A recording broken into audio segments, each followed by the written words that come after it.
Sadgamaya. Namaskaram, donc bienvenue sur la chaîne Thomas Sadgamaya, bienvenue à toi Maître Ya. Donc en fait, comme je vous l'avais dit sur la chaîne, c'est que je recommence un peu tout ce qui est interview. Du coup, là en fait j'ai fait une rencontre au Salon Zen et qui est Bouddha Maître Ya, voilà. Et en fait il avait juste un tapis, il était en train de méditer. Du coup, il avait rien d'autre sur son stand, donc et ça m'a du coup vibratoirement ça m'a appelé. Puis voilà, on s'est connus là-bas. Du coup, puis c'est marrant, j'ai une synchronicité, je l'ai retrouvé sur TikTok. Et je vois sa tête, je fais, bah, je t'ai vu au Salon Zen et tout, c'était super marrant. Et du coup, j'ai eu l'élan de proposer une interview, juste de parler un peu de son parcours, qui peut être intéressant éventuellement pour ceux qui nous écoutent ici. Donc voilà, merci à toi déjà pour cette interview, merci à tous. Euh, Bon, bah, quelque chose de très simple, hein, juste si tu peux te présenter tout simplement, voilà, comme tu le ressens. Ouais. Merci Thomas d'accueillir dans cet espace. En quelques mots, qui suis-je? C'est un peu difficile de répondre à cette question, mais on va dire de manière conventionnelle. Je suis Mathieu, j'ai 42 ans. J'ai débuté mon chemin spirituel quand justement j'ai perdu mon travail, mon appartement, mes biens matériels, enfin un changement assez important dans ma vie. Et j'ai débuté ce cheminement à me connaître, et ça fait un peu plus de 15 ans que je me suis lancé dans cette quête à me connaître. Alors bon, je dévoile pas tout ici, mais disons que entre-temps, j'ai appris à me connaître. Voilà, grosso Ok, modo. super, super. Donc là, en gros, c'est la présentation du personnage, quoi. Enfin, en gros, Ouais, c'est ça ouais, que tu ouais, voulais ouais. exprimer. Ah oui, d'accord. Ok. Donc ça, c'était il y a combien de temps? Il y a 15 ans, ok.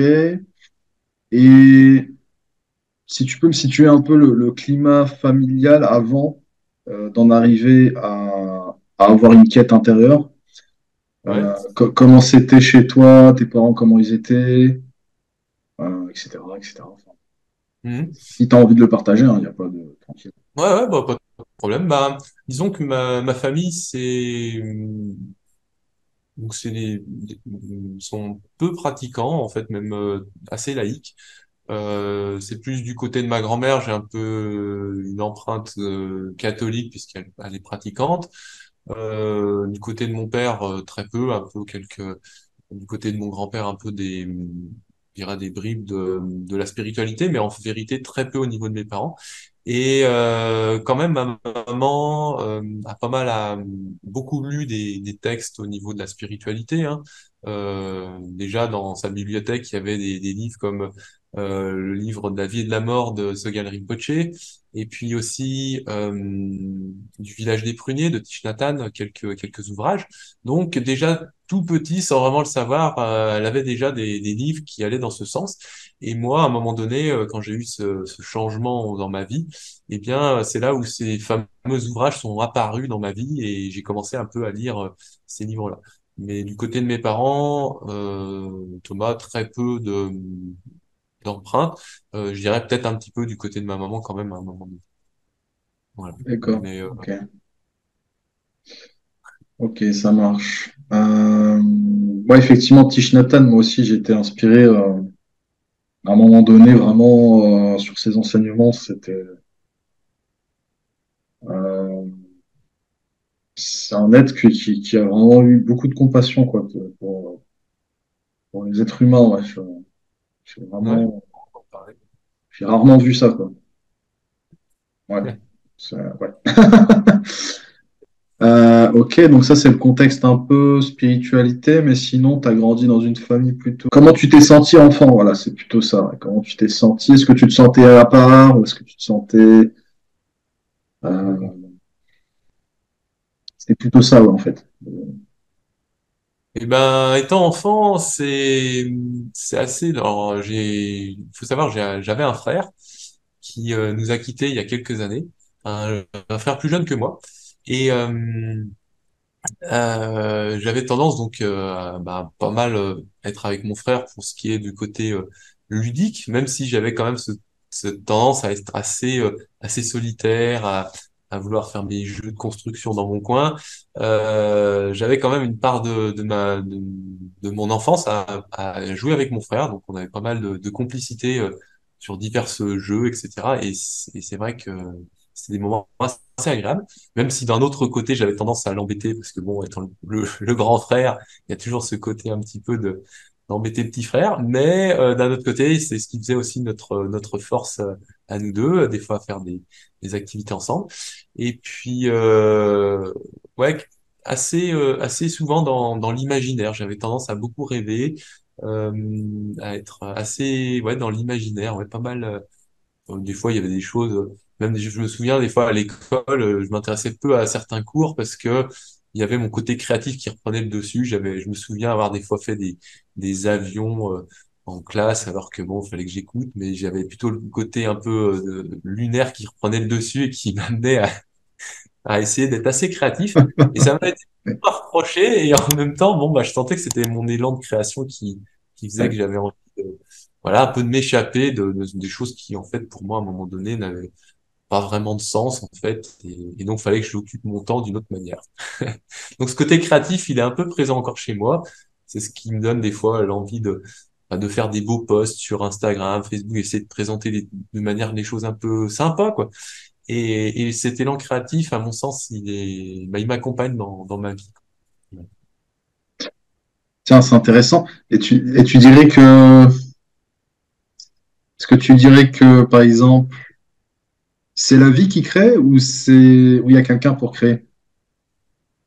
Eh bien, c'est intéressant ta question parce que effectivement, ça renvoie qui crée ou qu'est-ce qui crée. Et c'est un peu justement cette question de qui suis-je un peu. C'est à un moment donné, pour moi, j'y vois un peu comme le lit d'une rivière qui se creuse au fur et à mesure que la rivière coule. C'est-à-dire qu'il n'y a pas vraiment de lit de rivière tant qu'il n'y a pas la rivière qui coule. Et puis à un moment donné, quand la rivière elle coule, à un moment donné, le lit de rivière se creuse et se forme. Et du coup, la rivière peut mieux couler ensuite. Donc en fait, c'est une alchimie entre, je dirais, une sorte d'étincelle au début, et puis après cette familiarité à reprendre toujours le même chemin. Et c'est ce qui fait que, au fond de moi, bah, j'ai cet élan de créativité qui, en fait, au fur et à mesure que je l'entretiens, m'entretient. Et je dirais que c'est un peu ce flot. On pourrait pas dire qu'il y a un début ni de fin, mais voilà, qui s'entretient l'un l'autre. Et c'est pour moi ce sens de l'individu qui entretient la création et en retour la création l'entretient. Enfin, ouais, il y a un peu cette idée de... Donc il n'y a pas vraiment celui qui crée la chose et en même temps il n'y a pas non plus la création, mais parce qu'il y a cet échange entre les deux, il y a ce truc qui se passe. Et non, bah il y a quelqu'un aussi du coup. Ou alors il n'y a pas quelqu'un ou il n'y a pas la création. Ah, ok, je Voilà. vois. Je vois, je vois. Bah, merci pour ce partage. Est-ce que tu as eu des bénéfices secondaires sur le chemin du type énergétique? Euh, Est-ce que il y a encore une attache à ces phénomènes énergétiques ou tu t'en fous ou voilà. Bah, ce que j'entends, c'est par rapport à l'énergétique, en fait, Thomas, j'y vois vraiment comme, comme quelqu'un qui accueille les phénomènes et qui les observe et qui, à un moment donné, quand les phénomènes ne sont plus présents, bah, les laisse partir. Donc, il y a pour moi cette idée d'être témoin de ce que la vie me donne à voir. Et du fait de voir cela, bah, j'en éprouve quelque chose et du coup, j'en ai un fruit ou une rétribution. Mais je vais pas forcément chercher à m'attacher à ça. Par contre, je vais pas non plus nier le fait que j'en suis le témoin ou l'observateur, parce qu'autrement, j'aurais la sensation, du coup, qu'il y a des choses qui se font en moi sans mon consentement, alors qu'en fait, il y a bien quand même moi qui suis en train d'expérimenter la vie. Et donc, du coup, pour moi, c'est un équilibre vraiment de d'accueillir ce que la vie me donne à vivre, mais pas non plus de m'oublier au point de dire que j'existe plus parce que c'est la vie qui se fait en moi, par exemple. Ça, je le dis pas parce que pour moi, il y a vraiment cette idée que euh, bah, j'existe dans ce monde pour en faire l'expérience, pour mieux justement que l'expérience puisse se vivre. Autrement, j'ai la sensation que si je m'affirme pas quand même dans ma présence à qui je suis, eh bien, il peut y avoir cette sensation d'un certain nombre de choses qui ne sont pas forcément très légitimes. Pour moi, il y a vraiment à un moment donné cette idée que tout est possible, et c'est justement parce que tout est possible que je pense, à mon sens, qu'il est bon de se rappeler l'importance de certaines règles, comme bah, par exemple les règles de morale, etc. Autrement, il peut se Oui, passer énormément de choses, et c'est ce qui se passe, hein, il y a énormément de choses qui se passent, mais par contre, est-ce que c'est des bonnes choses? Eh ben, c'est en vertu de la discipline que je me donne. Et je me rappelle souvent ça parce qu'autrement, j'ai cette sensation de déconnexion et de laisser les choses se faire en moi, alors que s'il y a des choses qui sont pas forcément légitimes dans mon sens, c'est-à-dire qui ne sont pas de l'ordre de la morale, par exemple, eh bien, je permettrais des choses qui pourraient, du coup, être bah, m'utiliser et qui, à mon sens, ne sont pas, au vu de la vertu enfin, de la discipline que je me donne, pas légitimes. Voilà. Donc, d'accord. voilà. Même si, au fond, quand je parle de qui je suis, hein, je sens bien que je m'efface énormément par rapport à certaines choses, puisque je fais cesser en moi certains phénomènes. C'est le principe de vivre sa vie. Donc, je sais pas si ça répond à ta question, mais Bah, c'est un après, peu. c'est plus un partage, c'est pas forcément, c'est pour tout le monde, donc merci. Euh, ok, alors qu'est-ce que, bon, c'est qu'un mot, mais qu'est-ce que ça représente l'éveil pour toi? Entre Ah, guillemets, hein, c'est qu'un mot. avant que ce soit un mot, c'est pour moi une expérience que j'ai vécue. Euh, en fait, pour moi, ça a été l'aboutissement d'une quête à me connaître. Ok.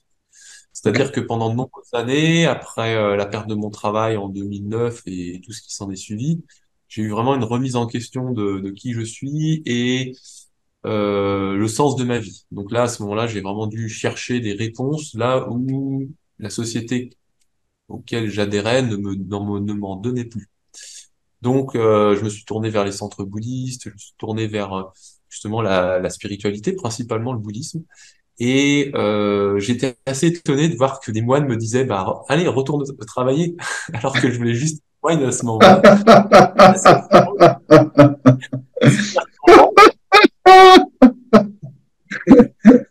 Ouais, Donc, bah oui, c'est ça. première déception, ça a été, ah ouais, d'accord, c'est ça, la voie spirituelle. Bon, ok. Et du coup, j'ai opté pour aller sur le chemin de Saint-Jacques. Donc là, ça a été vraiment un revirement parce que je trouvais même pas des réponses dans la voie spirituelle bouddhiste. Alors que bon, j'allais même dans les centres, je suivais certains cours, etc. Mais voilà, rentrer dans les communautés, c'était pas possible à ce moment-là. Donc je suis parti seul sur le chemin de Saint-Jacques et on pourrait dire entre guillemets que je me suis perdu un petit peu, ou j'ai appris à me connaître, ça peut être ça aussi. Et mais bon, ça s'est fait dans la douleur puisque après un mois de marche un peu contre vents et marées, puisque j'avais vraiment voulu opter pour avoir juste un sac à dos, marcher pieds nus, même plus de sac à dos, j'avais juste une couverture sur moi, une gamelle. Je vivais comme des pèlerins du XVIIIe siècle. Et ben, j'avais fait un peu peur à des personnes qui me voyaient quémander ma nourriture sur le chemin. Et du coup, un jour pas comme un autre, ils ont appelé les policiers, les pompiers, et puis l'ambulance, et puis ils sont venus me chercher, et puis ils ont dit, bon, allez, faut aller à l'hôpital, ça va plus. Alors que je mangeais tous les jours à ma faim, mais disons que je parlais plus à personne depuis un mois, donc ça avait un peu alerté les gens. Et c'est à ce moment-là qu'il y a eu un basculement dans ma vie, d'un point de vue médical, ils ont cru que j'étais malade, etc. Donc ils m'ont pris pour un fou, en gros. Et c'est là où j'ai passé, on va dire, une partie de ma vie dans un hôpital psychiatrique pour justement bah, essayer de ressortir un peu de cette soi-disant maladie que j'avais. Ce qui, au fond, n'est pas plus mal puisque ça m'a permis de réactualiser un petit peu ma vie. Moi qui avais une vie, on va dire, standard, j'étais en train de cheminer vers une voie spirituelle et ce changement s'est fait bah, justement par l'hôpital. Et là, donc j'avais pas mal d'hallucinations, j'avais commencé déjà à méditer, ça faisait quelques temps. Et je te cache pas, Thomas, que du coup, j'avais l'impression de voir le Dalai Lama. Alors, en prenant des médicaments qui avaient tendance à être psychotropes un peu, et ben ça me décuplait, on va dire, mes cognitions mentales, voire de conscience, et ça me faisait des fois un peu halluciner, ce qui pouvait me donner une sensation très désagréable puisque je ne contrôlais pas mon corps du fait du médicament. Et ça a été une période un peu difficile, je te cache pas que ça a été un peu difficile, mais ça m'a permis justement d'accueillir en fait le déni par rapport au fait que je sois malade. Alors, c'est normal quand on est en bonne santé, on se dit bah non, je suis pas malade, vous n'avez pas à me dire que je suis malade. Par contre, ce que j'ai vu à ce moment-là, c'est ma colère que j'avais en moi quand on me disait ça.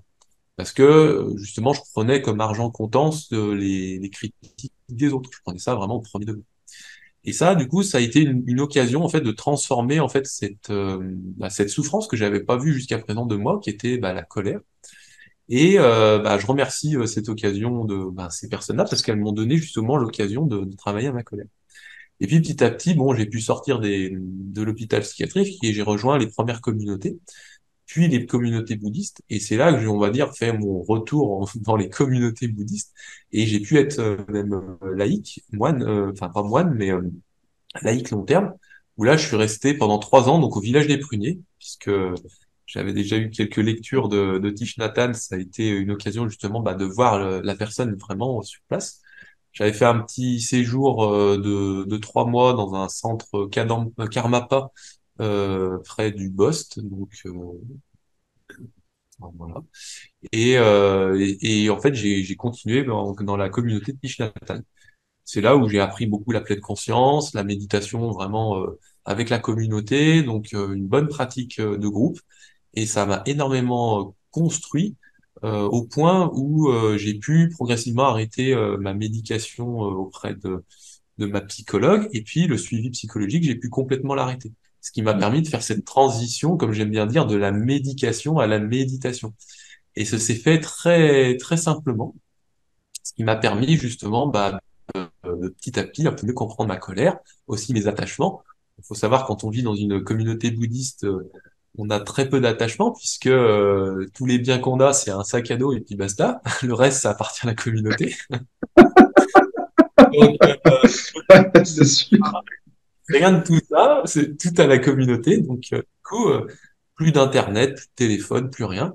Ça a été vraiment un retour aux sources et qui a été très bénéfique, puisque là, j'ai vraiment appris le contentement, de me contenter de peu et aussi de beaucoup me calmer et puis d'apprendre la pleine conscience, d'être pleinement présent dans le moment présent, marcher au pas, enfin, marcher en pleine conscience. C'est ça.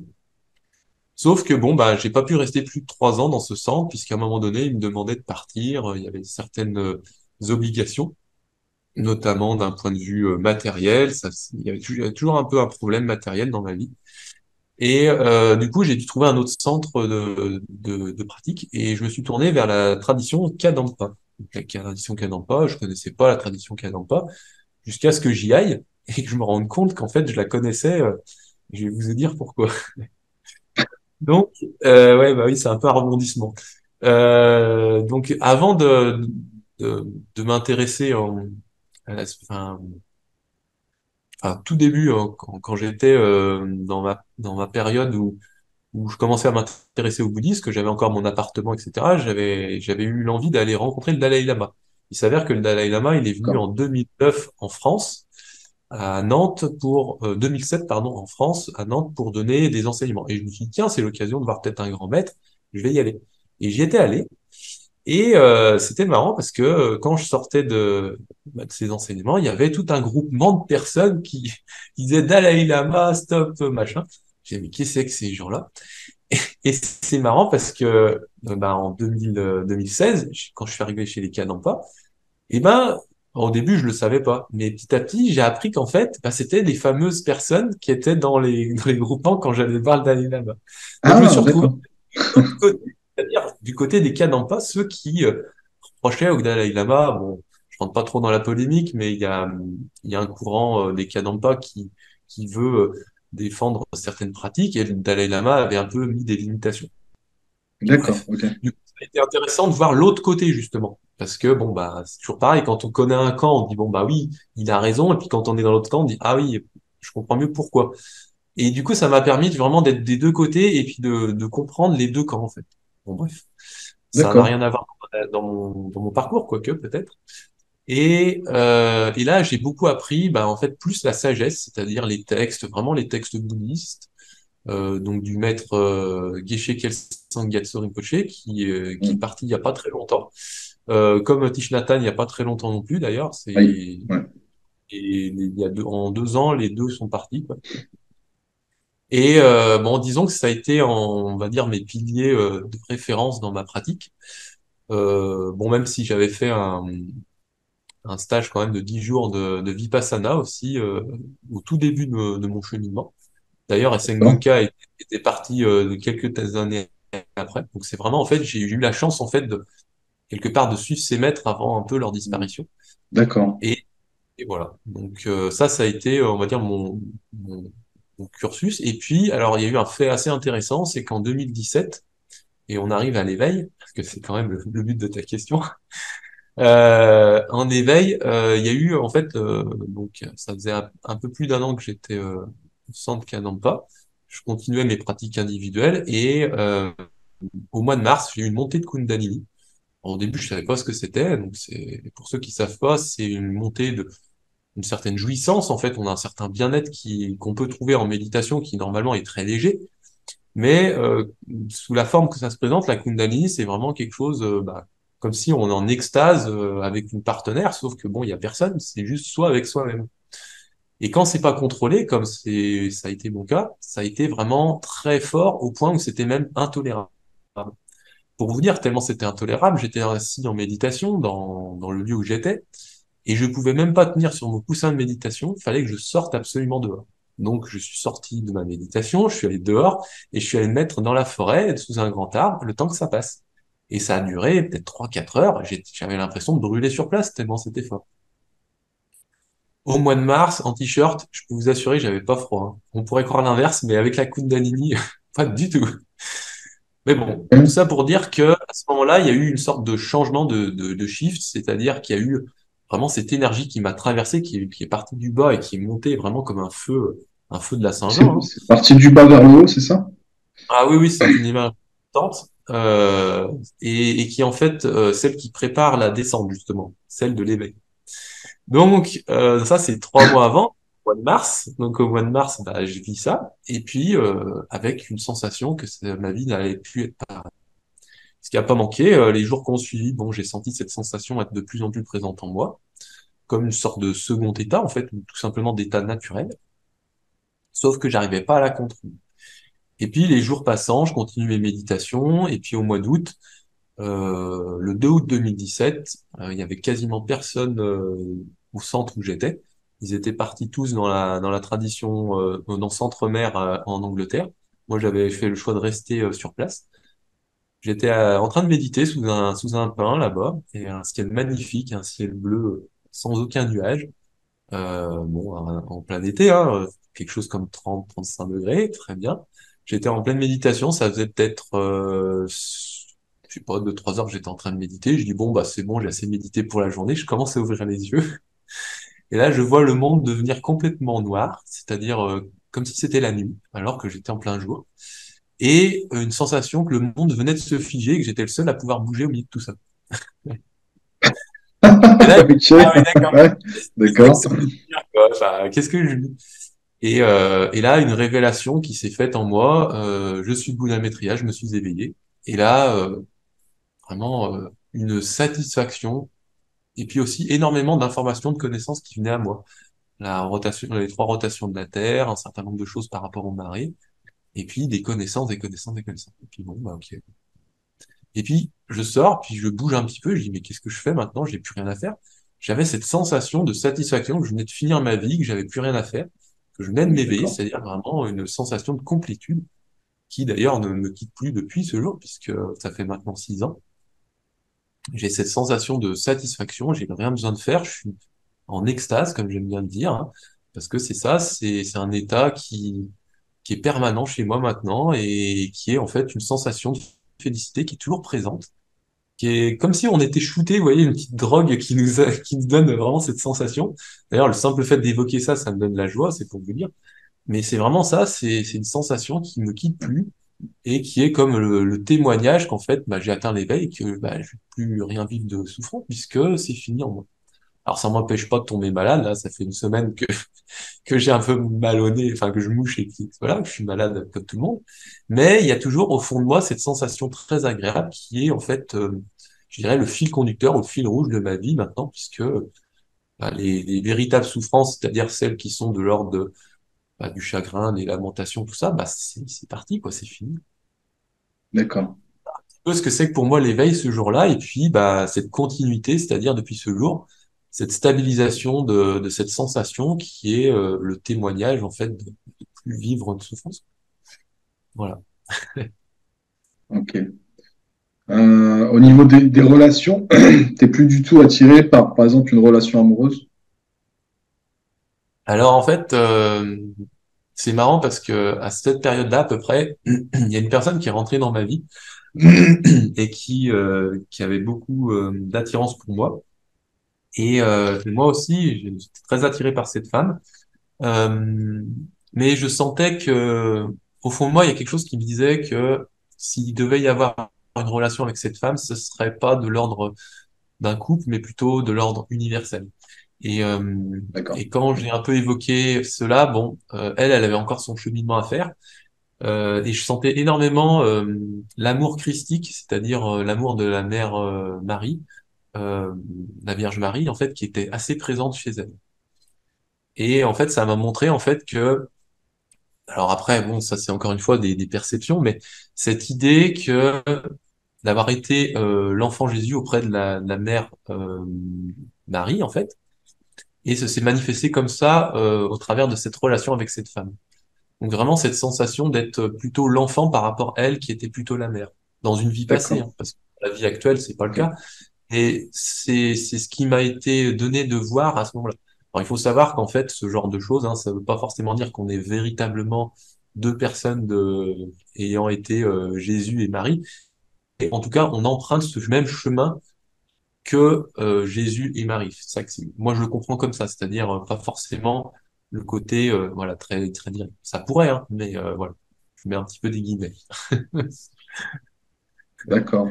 Euh, donc tu n'as plus du tout de d'attirance du coup pour Ouais, les femmes, par exemple. par rapport à l'attirance, bah, j'ai fait un gros travail au niveau de l'énergie créatrice, hein, ou l'énergie sexuelle, puisqu'il faut Mm. savoir que la Kundalini, c'est un peu cette énergie-là, et le fait de la stabiliser en moi, bon, moi, j'ai beaucoup appris justement à calmer cette énergie et à faire en sorte que ce soit pas une mer agitée, mais plutôt une mer tranquille. Et effectivement, l'attirance sexuelle, elle n'est plus de l'ordre amoureuse comme on pourrait avoir un homme pour une femme, même si c'est encore le cas. Mais disons que, en fait, c'est le cas. Et disons que c'est plus dans un point de vue universel, c'est-à-dire que je vais aimer tout le monde dans le sens où, pour moi, c'est l'amour universel qui prédomine plutôt que l'amour exclusif. Et c'est dans ce Oui. sens où Ouais. ma vie est vraiment dédiée à aider mon prochain, dans le sens où, voilà, j'embrasse les êtres. Comme si en fait c'était mes enfants et Oui. ça donne des fois un peu l'idée d'une rôle d'une mère plus que d'un père du coup. Ouais, d'un amour exclusif. Donc, petit à petit, je mets en place des pratiques pour justement bah, maintenant me tourner vers les autres, amener à les êtres à l'éveil pour ceux qui le souhaitent et puis cheminer justement à aider mon prochain. Ok, Mhm. ça marche. Donc pour toi, ça serait, tu pourrais dire que c'est la fin du chemin pour toi. Enfin, t'as plus aucune question par rapport à ton intériorité ou tu sens que tu as des choses à découvrir peut-être, je sais pas. Et ben, quand je suis arrivé à l'éveil, il y a eu vraiment cette impression de satisfaction et de fin du chemin. D'ailleurs, il y a eu des signes très clairs de plus avoir envie de faire quoi que ce soit. Je me suis retrouvé dans une première phase où, ben, quoi que je dise, quoi que je fasse, de toute façon, ça change rien.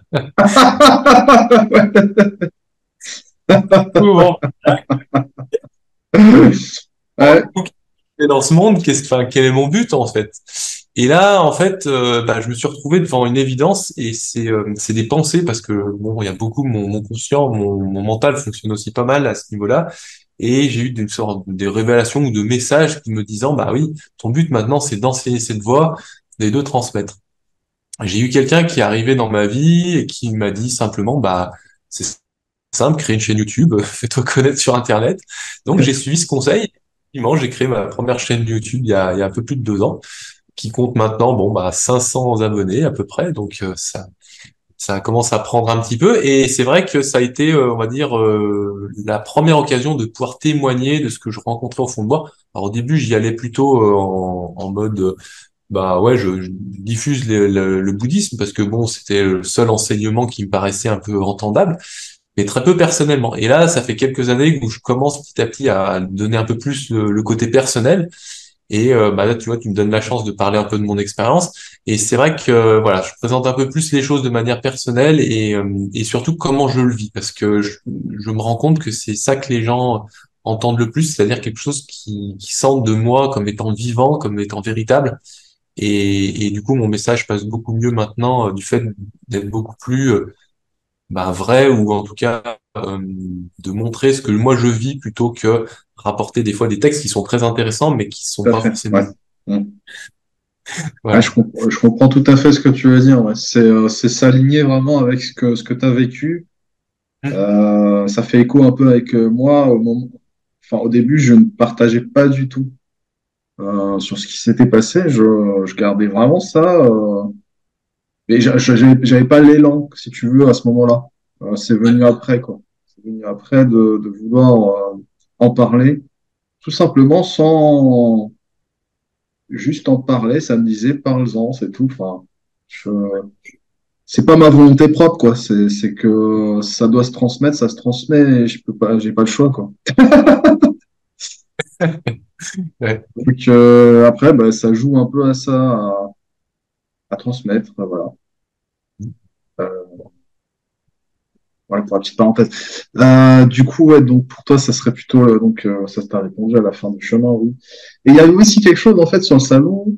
Il y a quelque chose qui nous a rapprochés nous deux. Déjà, Thich Nhat Hanh, c'est pas tout le monde qui le connaît. Donc quand tu m'as dit je connais Thich Nhat Hanh, ça m'a vraiment fait un truc. Et Sadhguru. Et Sadhguru, bah, vous pouvez aller voir ma vidéo avec mon expérience avec Isha Kriya de Sadhguru. C'était en 2018. Euh, voilà. Et du coup, on a été connecté aussi sur ça, sur Sadhguru. Donc toi, comment est venu Sadhguru dans ta vie? Comment Mhm. est-il apparu? Eh bien, je réfléchis. Bon, déjà, c'est quelqu'un que j'ai pas rencontré directement, comme par exemple Tish Nathan. Ça n'a pas été le cas pour avec cette groupe, pas encore en tout cas. Comment je l'ai connu? Alors, bonne question. Je saurais Encore pas vraiment vivant. dire. Oui, encore vivant en plus. Encore vivant. Je saurais pas dire exactement comment il est apparu dans ma vie. Disons que probablement au travers des vidéos sur Internet, parce que bon, sur YouTube, on voit énormément de choses. Et c'est vrai que moi, j'ai tendance à un peu chercher le contenu sagesse, etc. Donc, j'ai dû peut-être tomber sur une de ces vidéos. J'ai dû commencer à le connaître comme ça. Mais c'est vraiment que très récemment que j'ai commencé un petit peu à suivre ses enseignements. On va dire après avoir un peu vu ses vidéos sur Internet, j'ai vraiment senti quelqu'un quand même d'assez inspirant. Il faut reconnaître que les premières impressions que j'ai eues quand j'ai vu Sadhguru, c'est de le voir comme étant faisant partie du monde des dieux. Hein. Pour moi, c'est quelqu'un qui de surcroît en Inde où donc beaucoup la religion, ou pas la religion, mais les dieux sont quand même très présents, ou en tout cas il y a une certaine connexion pas mal avec la croyance. Et au-delà de la croyance, il y a effectivement quelqu'un qui vit l'extase, qui vit l'éveil, enfin, tel qu'il le dit, hein, parce qu'il en parle dans son livre Ingénierie intérieure, un livre encore que ma maman a dans sa bibliothèque, c'est pour dire, Ah oui, d'accord. décidément. Et ça, c'est vrai que c'est quelque chose qui m'a paru assez intéressant. Moi en fait, qui venait de m'éveiller depuis 2017, je commençais à chercher en fait justement des personnes qui incarnaient véritablement l'éveil. D'ailleurs, en France, j'en ai pas trouvé une. Peut-être si j'ai un petit peu l'expérience de Pierre Leray-Guilleret et puis Gérald aussi, qui sont à mon sens des personnes assez assez bien avancées sur le chemin et que j'apprends à connaître là-dessus. Mais c'est vrai que Sadhguru, du fait de ne pas l'avoir rencontré personnellement, ça passe toujours à peu près au travers des filtres que sont les vidéos ou les écrits. Mais j'ai fait quand même le programme ingénierie intérieure donc cet été. Donc, et là, j'ai un petit peu plus creusé en fait ces enseignements. Et effectivement, bon, c'est encore des vidéos enregistrées. Bon, c'est des vidéos qui sont un peu plus spécifiques, donc bon, je rentre un peu plus dans son univers. Mais pour moi, du fait de ne pas l'avoir rencontré directement, je pourrais pas en parler comme quelqu'un, peut-être comme toi, qui l'a rencontré directement et qui pourrait être plus objectif dans le sens, par exemple, moi, Thich Nhat Hanh, quand j'ai rencontré Thich Nhat Hanh, j'ai vraiment eu cette sensation quand je marchais avec lui sur le chemin, en pleine conscience, d'avoir vraiment cette sensation de faire partie d'une sangha qui avance vraiment dans le même sens. Donc, pour le moment, je dis pas trop de choses par rapport à Sadhguru parce que justement, j'ai pas encore ce contact direct. Mais quand je vais aller le voir, parce que j'ai pour but de rejoindre le Sadhanapada, donc un programme de volontariat dans son ashram, alors à ce moment-là, peut-être, je peux en parler un peu plus, ce que, enfin, comme certaines personnes qui m'auraient rencontré. Voilà. Mais c'est quelqu'un, à mon sens, qui est quand même assez avancé sur le chemin et qui fait de choses assez incroyables, ne serait-ce que ses projets voilà, de save sol ou même de reforestation de certaines zones de l'Inde pour les projets, on va dire, extérieurs. Pour les projets intérieurs, il y a certains rassemblements qui sont aussi assez incroyables. J'ai eu l'occasion d'une fois de le voir en direct lors de Mahashivatri, donc il y a un rassemblement en Inde, je crois que c'est au mois de mars, avril, si je ne me trompe pas, où justement il y a une énorme ambiance de fête. Mais voilà, mais voilà, ça s'arrête là à peu près pour des expériences, on va dire, après directes.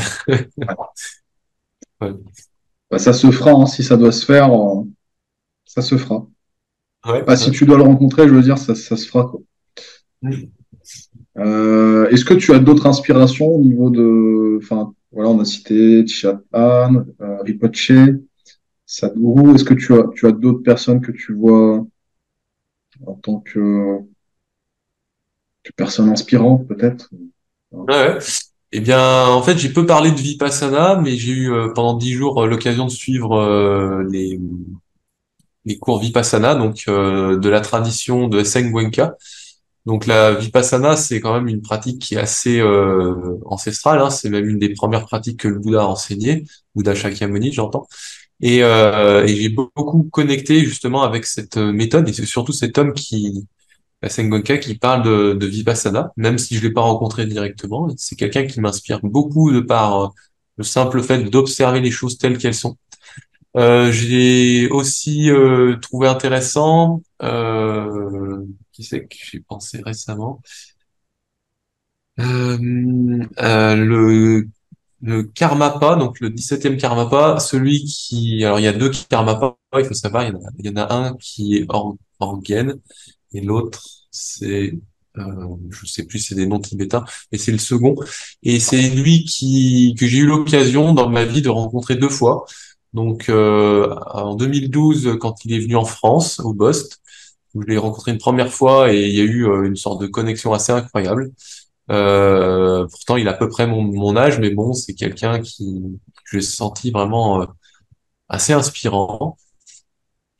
Je sais pas pour te dire, Thomas, c'est qui? Je sais pas si tu connais le Karmapa, mais c'est Bah, quelqu'un écoute, qui non, pas du tout.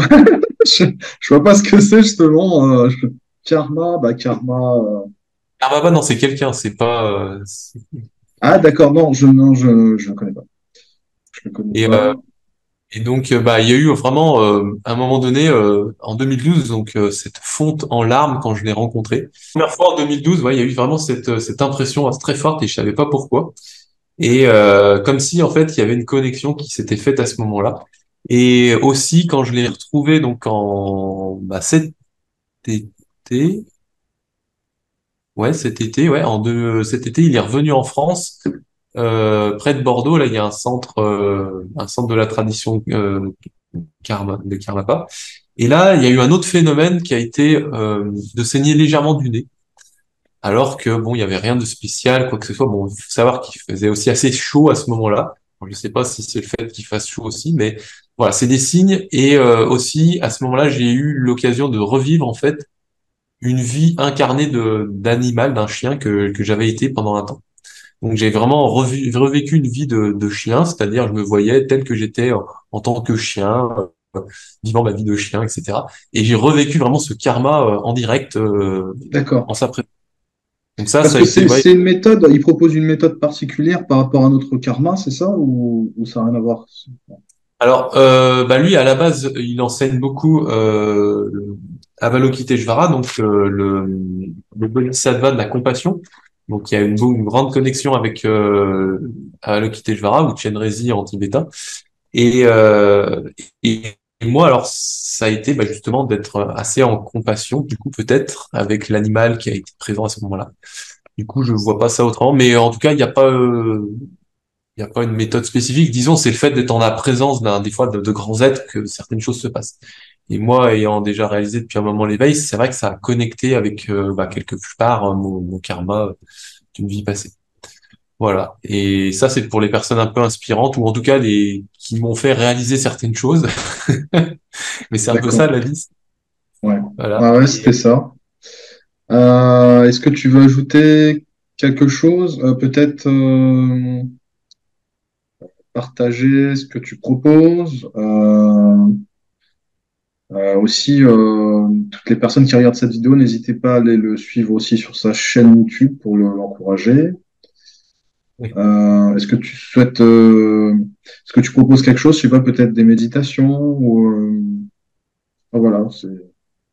Ouais, bonne question. Bah, en fait, effectivement, depuis quelques temps, donc après avoir créé ma chaîne YouTube, je mets en place bah, des accompagnements pour ceux qui souhaitent bah, avancer sur le chemin, progresser sur la voie. Pour ceux qui sont intéressés pour de la méditation, pareil, je propose des méditations, donc soit en groupe, soit individuel. Il y a pas mal d'informations qui sont présentes sur mon site internet. Je donnerai les informations pour mettre peut-être en dessous. Et c'est vrai que depuis quelques temps maintenant, j'essaye de faire des stages. Si je propose des stages, au moins un stage par mois de connaissance de soi. Donc pour ceux qui seraient intéressés, vous me contactez et puis vous passez un week-end avec moi. Donc vous vivez comme si vous étiez on va dire dans un centre bouddhiste, puisque je reproduis un peu les conditions de méditation idéale.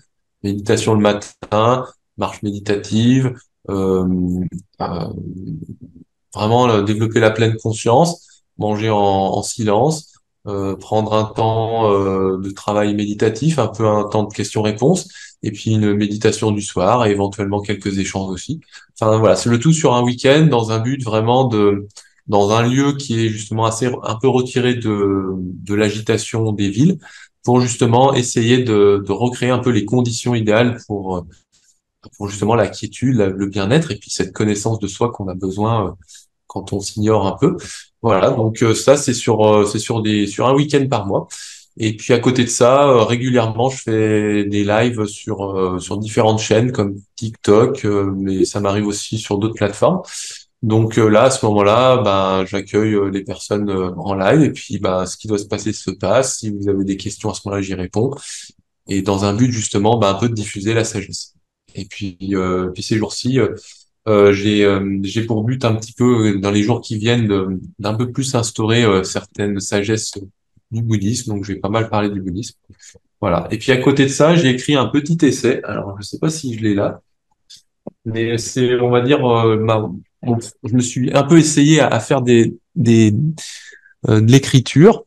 Donc Ok.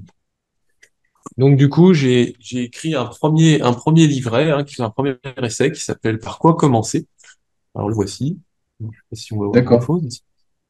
Voilà, ça fait une cinquantaine de pages, ça se lit à peu près en 1 heure, c'est assez facile à lire.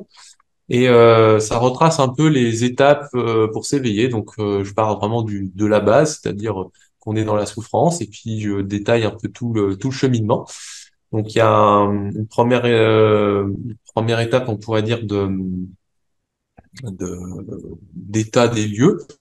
Et puis après, les méthodes pour justement se sortir des souffrances, avec aussi bah, les méthodes de méditation que j'ai mis en place pour y arriver. Alors, je m'appuie sur l'existant, hein, comme par exemple la Vipassana.